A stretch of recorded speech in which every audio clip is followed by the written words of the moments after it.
76तम साधारणतंत्र दिवस उपलक्षे मु समस्त को शुभेच्छा और शुभकामना जनाऊँगी।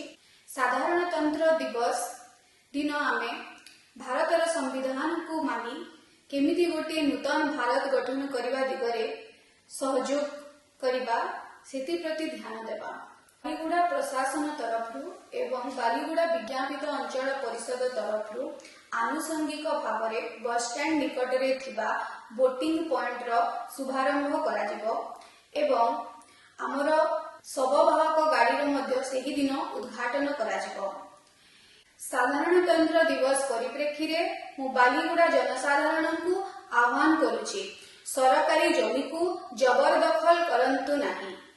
सरकारी जमीर क्रय विक्रय करुथुबा जमी दलाल मानक ठारू दूरे रुहंतु। जदि एहीपरि घटना लोकलोचन को आसे ताहेले संगे संगे तहसीलदार किंबा उपजिल्लापाल को जणांतो। या छड़ा मु बालीगुड़ार युवक युवती मानक आह्वान जनाउछि जे निशा सेवन ठारू दूरे रुहंतु एवं गोटे सुंदर भविष्य गठन करने दिगरे सहायक हुंतु। धन्यवाद।